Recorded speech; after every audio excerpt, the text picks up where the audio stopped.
Hello, welcome to Rando Tech Info, and today we're going to tackle what many people believe to be the biggest issue with the S22 Ultra, shutter lag. Many people on the Twitter, Instagrams, and in the tech media have reported their struggles when trying to capture moving subjects with the Galaxy S22 Ultra, often leading to blurry and unusable shots. So we are going to look into this issue and try to figure it out once and for all. And in looking at this issue, we're going to try to answer three questions. One, is shutter lag on the 22 Ultra really a problem? Two, if it is a problem, how big a problem is it? And three, if it's a problem, is there also a solution? So to answer the first two questions, we are going to compare the shutter speed of the Ultra with another modern flagship, the Google Pixel 6 Pro. To do this, we are going to set up a controlled environment to see how the primary, ultra-wide, and telephoto sensors handle capturing a moving target, and we are going to do this in well-lit and less than well-lit lighting conditions. And actually, it won't be the target that's moving, but the phone itself.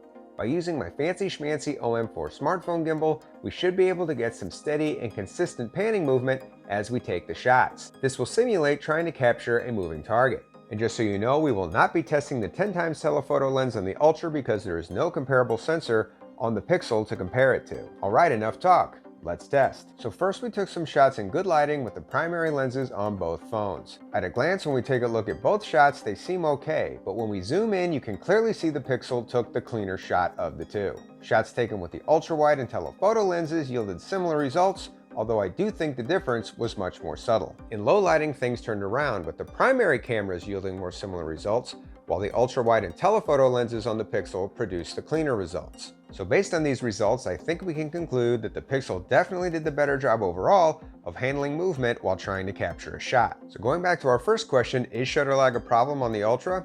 I'm going to say for a lot of people, yes, it is going to be an issue. So moving on to question two, just how big an issue is it? If you are someone who primarily uses your camera to capture stationary or slow-moving objects, then I think the Ultra will do just fine. But if you find yourself often trying to capture shots of moving subjects, such as pets or small children, then using the Ultra could prove frustrating. I myself have struggled in the past in certain situations trying to capture moving subjects with the Ultra, so I understand this pain firsthand. In some situations, the phone does fine. I was doing about 20 miles per hour when these shots were taken, and as you can see, the 108 megapixel primary camera on the Ultra was able to capture some very clean shots. In fact, I had to get up to about 45 miles an hour to get the fuzzy shot I was looking for the thumbnail of this video. But in other situations, the phone really does struggle, like in these action shots taken at my son's volleyball tournament, where I had a hard time trying to get any good action shots even using the Ultra's burst mode. So is there any way to fix this issue? Well, I'm happy to say there is. At least there is a way to put the Ultra's motion capture ability on par with the Pixel. And the trick I found is using the Ultra's Pro camera mode. The S22 Ultra has a variety of built-in camera modes, including a Pro mode,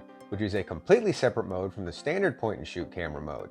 This mode allows you to manually adjust settings like exposure, ISO, and most importantly in this case, shutter speed. So as you can see, manually raising the exposure levels and increasing the shutter speed made a significant and noticeable difference across all three lenses.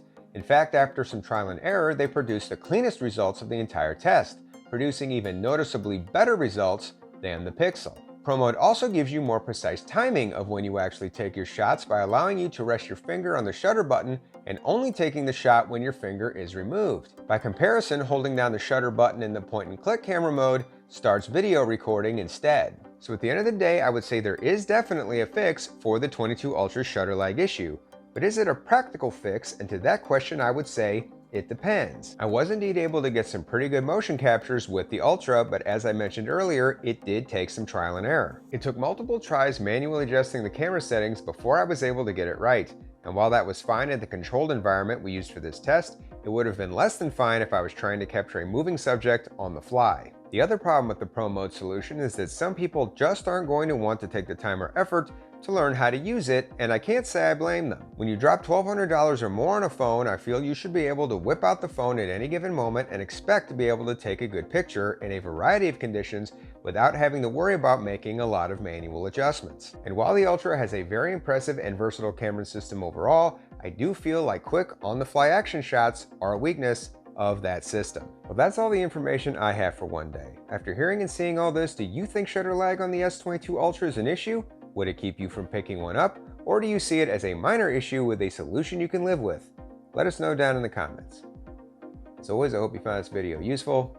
Thank you for watching, Until next time, this is Rando Tech Info, signing out.